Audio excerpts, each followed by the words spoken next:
Good evening. It's February 10th, 2025. It's Monday, and I'm with Mr. John J. Jeckovich. He's an inspiration to all.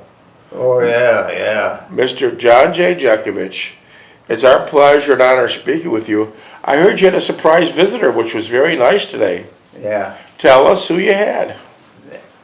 Yeah, he was here. I didn't recognize him. He got the damn beard and everything. Okay, but Mr. Jeckovich had a surprise visitor, a very nice gentleman. His name is David Naus, and David's beautiful wife, Kim Nause. And they came down to surprise Mr. Jeckovich, which was really nice. And it was a nice meeting. Dave Naus is Mr. Jeckovich's son-in-law, and they got along like two peas in a pod. Dave Naus went to Trot Vocational. Mr. Jeckovich went to Trot Vocational. Also, they did electrical work together. So they didn't see each other because Dave lives in New York and Mr. Jeckovich lives in Florida. So they didn't see each other in a long time. But when they sat down in the library or so, they picked up the conversation like they seen each other yesterday. Yeah. Wasn't that nice? Well, It was so nice. Yes, it was. So that's a wonderful thing. And another surprise is Dave and Kim are looking to relocate here. to Florida, which you could see them often. That'd be a nice treat. So that was a wonderful thing, and they're a very nice couple. And I was very happy to hear they spent time with you, and you guys got along just wonderfully. Well, we'll see. Yeah. So that was a beautiful day, Mr. Jeckovich. That was a beautiful day. And then Tom from New York, I just talked to him and his little girl. Well, she's not little anymore. Everything's growing up so fast you can't keep up. In 2 years, she'll be going to college, and she's going to be going to Daytona State, which will be beautiful too. Yeah. It'll be really nice. It's really nice. So that was good, and I wish them the best of luck in finding a nice place at a reasonable price, because today it is a buyer's market. It's a buyer's market in buying real estate, but the sellers don't know that yet. The sellers think they're back in the pandemic years where everything is double and triple. Not anymore. It's a buyer's market, and all those people 2 years ago that paid way over retail for the house, and some of them actually went into a bidding war to pay over the retail price, are in great hardships because they can't afford the house, and you're going to have thousands and thousands and thousands of homes dumped in the foreclosure market in Florida. So if someone just has a little bit of patience and they can wait 6 or 8 months, they're going to get some great bargains. They're going to get some great bargains. Yeah. But you know, the sellers don't realize that yet, but they will. They will. The only problem with really buying houses in Florida, I should let people know, is getting homeowners insurance. It's almost impossible. It's almost impossible in Florida to buy homeowners insurance because all the insurance companies are bailing out because they had great big losses from the last 2 or 3 hurricanes. And also, many of the insurance companies will not write a policy, number one, if the house is not built at least in 2003 or newer. Number two, if it's on the beach side, they won't insure it. And so if it's older than 2003, they won't insurance. And number three, you have to have flood insurance before they'd sell you a homeowner's policy. So the damn homeowner's insurance went through the roof in Florida in the last 3 years. There was millions and millions insured by Century Insurance Company. And Citizens. I'm glad you brought up Citizens. Citizens at one time had 1,400,000 homeowners policies in Florida. They dumped over 500,000 of them.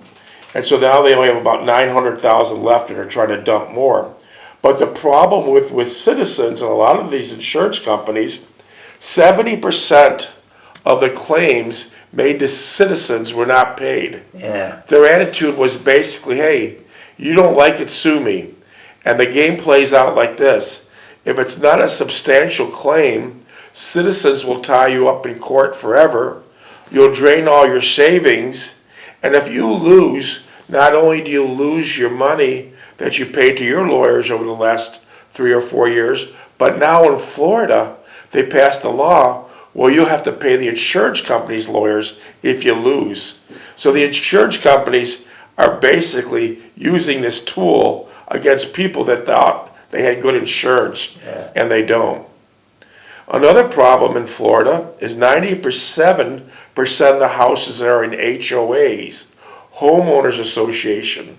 Those are the worst situations to get into, and if you could avoid buying a house in an HOA, do it.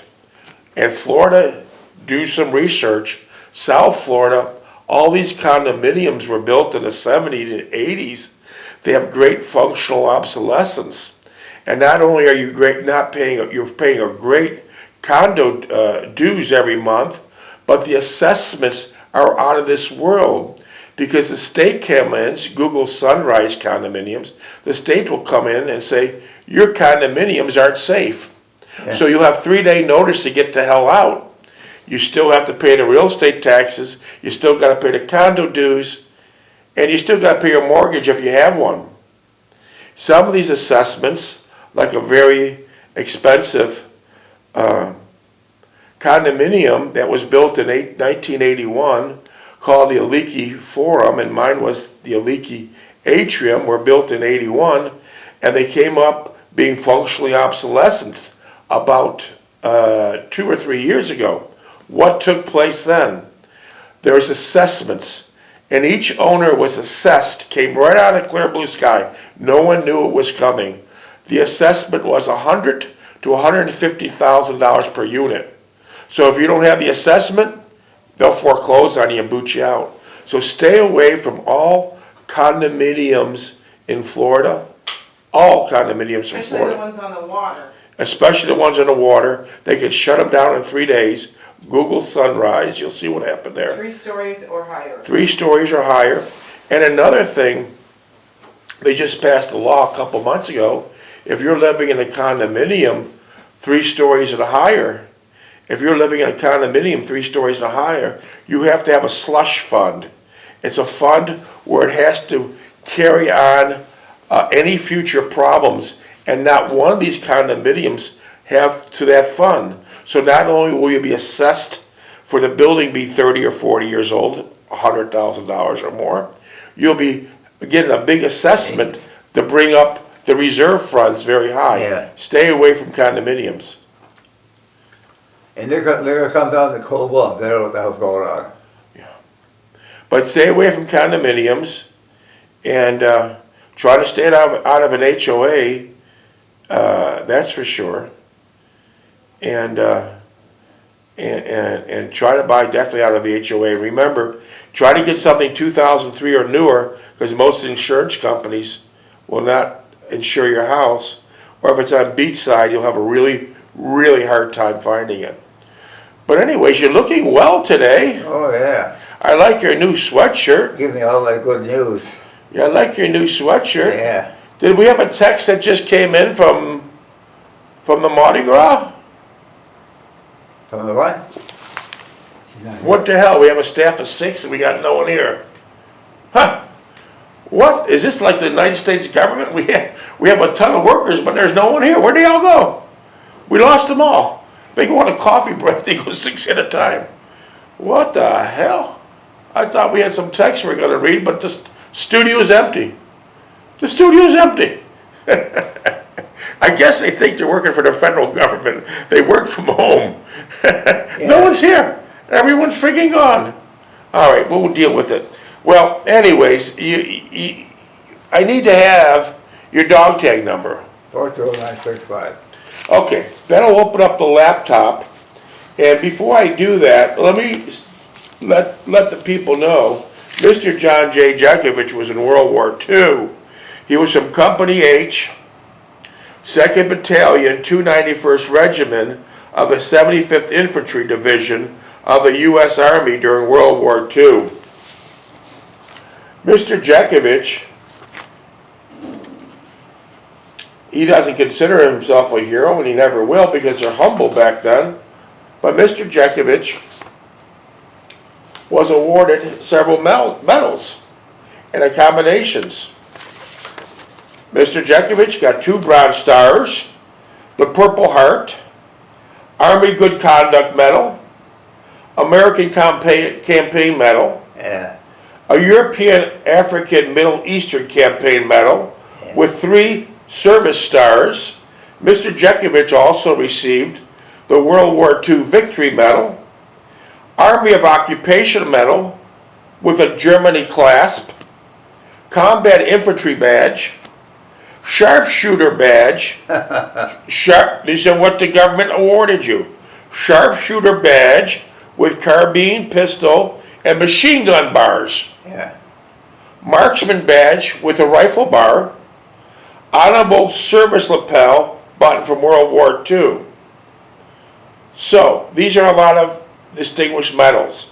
Where the hell are they? Yeah. Where are they? Well, they're in the closet. They all disappear. When's the last time you seen them? Well, the kids get a hold, but they use them for souvenirs. Uh-huh. Wow. That's a lot of damn medals. Wow. I didn't know about half of these.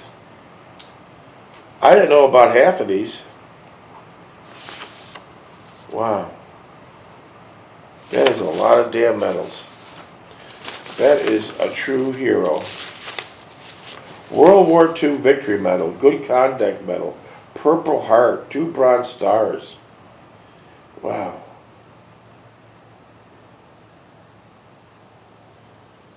Wow. M1 rifle. What rifle? It says on your report here, you operated the M1 rifle, and you're at the Ardennes, Central Europe, Rhineland, GO 33WD 45 as amended. Wow. M1 carbine, SS, 30 caliber machine gun. 45 caliber pistol. Wow. This is amazing. It says on your draft notice that you were a sheet metal worker. Yeah, I work for Croisdale. Yeah. Croisdale. And you're living at 3063 Orleans Avenue. Mr. Jeckovich lived there his whole life. Nobody's here. When the hell are we going? I don't know, the whole staff is gone. They must be drinking coffee. What the hell? What in the hell kind of business are we running here? Wow. Wow. And there's even your fingerprint. Yeah. I will be damned. It's the first time I've seen these papers in my life. Where did you get that from? I don't know. It came through an email somewhere. What gift 16 came in from an minutes. email? Oh, yeah, I don't have it written down. It was the, I'll take care of it. yeah. I'll take care of it. Let me see. I'll read the They email. said Mardi Gras coming up. Okay, Mr. Jeckovich just came in from the Taylor family and the Lafayette family from Chalmette, Louisiana. Oh, boy. It's in honor of the Mardi Gras. Hold it up, honey. Yeah. The Mardi Hold it Gras. up for everybody. And that's your official Mardi Gras shirt. They want you to wear that. Thank you to Taylor and Lafayette family. Mr. Jeckovich will wear it tomorrow. Well, no, on Mardi Gras when that's, Oh, Mardi Gras. Okay. Mardi Gras, you'll wear it. Okay?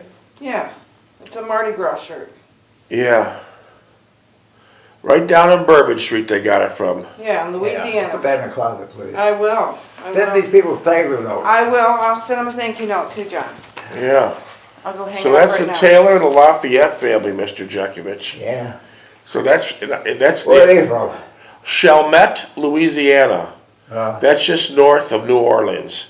And that's the kind of shirts they would wear during the Mardi Gras. That's right around the corner. Oh. And then we have Easter and Lent.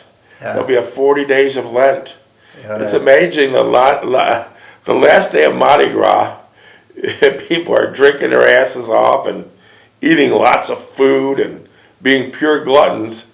But at midnight of the day of the Mardi Gras, they're supposed to start their fasting. Yeah. How the hell does that work for 40 days? Wow. Wow. I don't think that works too well. Well, I pass. Yeah, but you go to Mardi Gras and you drink your ass off and No. eat all these meats and all these big I don't dishes, know. It's okay. and then at noon, at midnight, you start fasting? No, that doesn't work. That doesn't. I know you're fasting all the time. You're fasting all the time, and you're too skinny. Huh? You're too skinny. Too skinny, huh? Yeah, but it says right here in your report that I got from the United States government. Right here in your report, right here, from the United States government. This is your enlisted record, a report of separation with an honorable discharge. Mr. Jeckovich, in February 5th of 1942, you were, what the hell is it, 187 pounds. 187. You're way shy of that. I'm 151 now. Yeah, you're too light. You're too light. You're sacrificing. You're not eating lunches. You're missing 2 dinners a day because you said you don't want to get fat. But right here, you're 33 pounds lighter, lighter than you were when you were in the How much I war. weigh then? You weighed 187 pounds. I was a civilian then. No, you were when you just got drafted. Yeah, he was a civilian when he was drafted. Hand it this way to him. Yeah. Yeah. You're 187 pounds. You're too light. Too light. Look at those notes from the federal government. Look at those notes. Take your time and read them. Sheet metal worker. It says code 33 on there too. Code 33. He even got my stupid refrigeration lessons too. Oh, Yeah. Do you remember taking refrigeration courses? Yeah. Where was that at? In the army. Fort Dix? Yeah. I'll be damned. I see we learned something today. Yeah. They didn't have your flying years on there. Like Huh? they didn't have the B-17 on there. Well, I didn't qualify it. I wasn't steady on it. They pulled me off first. Take a look at those documents. I want to sit here and just watch you look at them. You tell me if you see anything that Yeah, read some of it to us, John. you weren't aware of. Read some of it.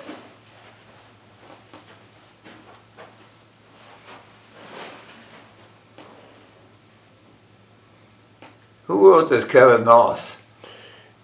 He's your grandson. He wrote on your behalf. That was a wonderful thing. And I got this on an email. How did I get this today? I don't know. But it's the first time I've ever seen it in my life. It's a beautiful letter. He did a good service for you for writing that letter on your behalf. I never knew that. I wouldn't even know who to write to. That was great that Kevin did this for you. But why did it take it? So how did I get it today? And why did it take so many years to get to me? Sharpshooter's badge, a carbine, pistol, and machine gun. Yeah. And machine gun. Yeah. That's beautiful.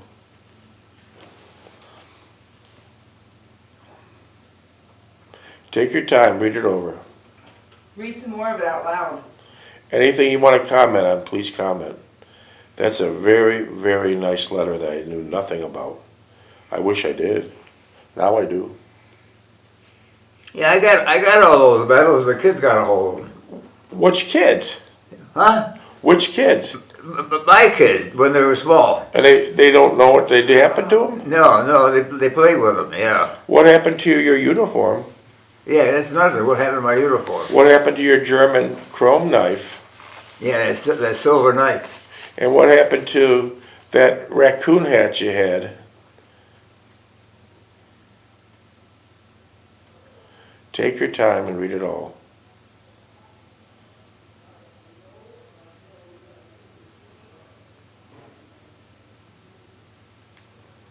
Take your time.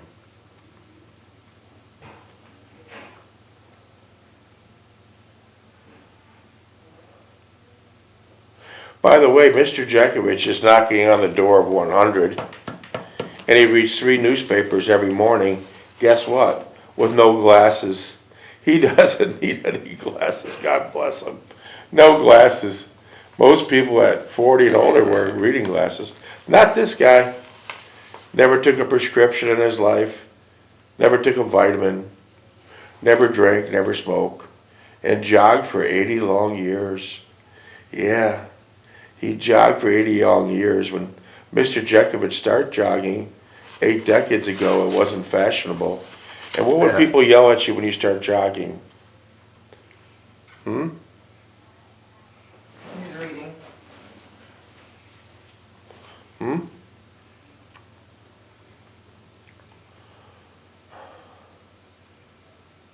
Yeah, they had me in that single operation company. Yeah. Fort Dix, New Jersey. Just drop it in that chair. We'll file it in a little bit. Drop it in that chair. As you're reading this, I was saying that Mr. Jeckovich reads 3 newspapers every morning. And no glasses. No glasses at all. Most people 40 and over have to have some type of reading glasses. And I said, well, you're reading that. Mr. Jeckovich never took a vitamin or prescription. He jogged for 80 years. Yeah. What did people say to you when you start jogging? Get off the streets, you bum. Yeah. 8 decades ago, it wasn't acceptable to be a jogger. They thought you were jogging because you couldn't afford a car. And Mr. Jeckovich, didn't you have things thrown at you? Like what? What did they throw at you? Cans of soup, the stones. Yeah. They threw anything they They get try to their... run me over with their car. They threw anything at Mr. Jeckovich. And they said, getting out of the road, you bum. One time they threw a full can of Campbell's soup and popped him in the head. But ironically, all those Weisenheimers that were talking in a derogatory fashion to Mr. Jeckovich, because he was jogging for health, he wasn't jogging because he didn't have a car. He did have a car. They're all pushing up daisies now. They're all pushing up daisies now. So Mr. Jeckovich is knocking on the door of 100. His knees blew off from jogging, but it's a good trade-off. He's extremely healthy, but he needs this wheelchair, which is a real pain in the ass, but it's a trade-off. It's a trade-off for good health or your knees. Your knees just not going to make it. 80 years of hitting the pavement. But the other things, that the benefits are wonderful. The benefits are absolutely wonderful. What's that? Of jogging. How'd you get started jogging? I read a book out of Jameson's running. That Yeah. started me. Yeah, and he never gave up. Yeah. I have many texts that come in and ask your advice for people that want to start jogging. What do you tell them? You set a goal, make that goal, and don't stop and go. Stop and go. Set a goal and do that for a week or two to increase it. Yeah, Don't run and stop. Don't when you start running, run that day. Don't stop. yeah. Mr. Jeckovich always says he's got 2 doctors, his left leg and his right leg. Think about it. It works. It works. And by the way, if you're 40 years old, you have about a 10% chance of making it to 100. It's not an easy feat. It's hard. Yeah. And a lot of people, underestimate their longevity. They think they're going to live forever and they're invincible. But Mr. Jeckovich at 100 just about, doesn't it feel like yesterday you were 20? Yeah. You blinked your eye. Yeah. You blinked your eye and you're 100. Yeah. Wow. It's just amazing. It's just amazing. Well, I didn't smoke or drink. That was a big thing. Yeah, interesting thing about smoking, when Mr. Jeckovich was in World War II, the Red Cross passed out packs of cigarettes like candy bars Yeah. to everybody. And what were some of the It was brands? part of the rations. Pall Mall, Lucky Strike. Chesterfield, Yeah. all non-filtered. 6 minutes. So out of boredom, a lot of the soldiers, especially if you're on the front line, started smoking. Yeah. So if you didn't get shot by a Nazi and killed by a grenade from the Nazi, You got it by smoking. 20 or 30 years later, you died of lung cancer. Keep in mind this, that there were 16,400,000 beautiful young men and women that participated in World War II. Now we have less than 80,000 left, but Mr. Jeckovich's category is highly unique. We only have about 6,000 or 7,000 left that were actual combat soldiers on the front line, in the dirt, taking hits every day. The rest were rear echelon. Yeah. What did the rear echelon do? We're actually supporting the frontline troops. They supported with food and ammunition Yeah. and paperwork and whatever else they had to do. We're not downgrading it. It's the rear echelon was very important, but the actual fighters was the front line. Well, they took a 33, 19-year-old. Yeah. 19 years old, Yeah. combat ready. Yeah, that's the code with the military used back then. Code 33 is put the 18 and 19-year-olds on the front line. That's how they would put it. And many people don't understand this, but the difference between an 18 and 19-year-old and a 25-year-old is tremendous. A teenager has a lot more stamina and much more aggressive, and he can withstand a lot more than a 25-year-old. You wouldn't think that's true, but you witnessed 25 years old that just couldn't make it. No. They just couldn't make it. They were on sick call all the time. Yeah, but getting back to it, there's less than 6,000 combat veterans left from World War II, and we're losing them at a rate of 150 a day. So do the math, 150 a day, 6,000. So here's the real deal. On your TV screens, look at them. Look at them, the real deal. Text any messages to Mr. Jeckovich at 407-366-0000. 407-366-0000. Or as we say on the beautiful island of Hay Point, Defusky Island, South Carolina, we talk a tad differently there. We'll say text Mr. Jeckovich at 407-366-0000. 407-366-0000. His mind is like a library. He's done everything from A to Z. People ask all the time, how much is your book and where can I buy it? You can't sell it. I don't sell it. It's never for sale, never will be for sale. He did this as a gift to people to understand the war. Many people don't understand the war, and how much simpler life was there. Sharing how simple life, how much simpler life was in 1925 when gasoline was 7 and 8 cents a gallon. You'd fill up your mega minutes. 2.5. You'd figure up your mega land yacht car for $3 or $4. A beautiful house, $2,000 or $3,000. A car's $700. Life was much simpler there, Yeah. wasn't it? Much simpler there. An interesting fact: when you were getting discharged after the Battle of the Bulge, they sent you to a holding center to where you could gain points and go back home. Yeah. To show you how much influence the cigarette companies had. What were all the tents named after? They were after the cigarettes. Yeah, all this, like what brands? Pall Mall, Lucky Strike. Yeah, all non-filtered. Chesterfield. So if the war didn't, Subliminal programming or something. yeah, if the war didn't get you, those damn cigarettes did 20 or 30 years later. What is the minutes?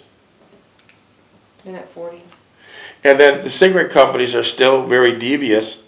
What do they do today? They put a pack of cigarettes in front of the counter and let the young kids pick it up and steal it. Yeah, like for many years, like 10 or 20,000 7-Elevens and familiar convenience stores, it's put a cigarette display right in front of the cash register. So it made it so easy for a young kid to steal a pack. And it was set up for kids to steal a pack. And the cigarette tobacco company's motto was, a pack stolen today is a carton of cigarettes sold tomorrow, right? And you've got a life customer. You have a lifetime customer. Minutes, please. One. So I'm glad you had a wonderful day. You had Dave and Kim Nause visit you, Yeah. and you had a nice lunch with them. They want to come down here. Yeah, they'll do fine. I can't dream me going back. I don't blame them. They're great people, and they'll do wonderful in Florida. They'll do wonderful, and I'm glad you had a nice conversation with them. They're like two peas in a pod. Yeah, they were like talking like this. They talk like they just talked yesterday. Yeah. Right. You guys got along so well. You It and was Dave. so wonderful. Yeah. Minutes. 20 seconds. So that was a beautiful day for you, Mr. Jeckovich. We have another one in the books. You got another one of the books. So what do you want to do now? Gotta watch Trump. What did you say? What time is it? It's early, isn't it? Yeah. 7:45. What do you want to do?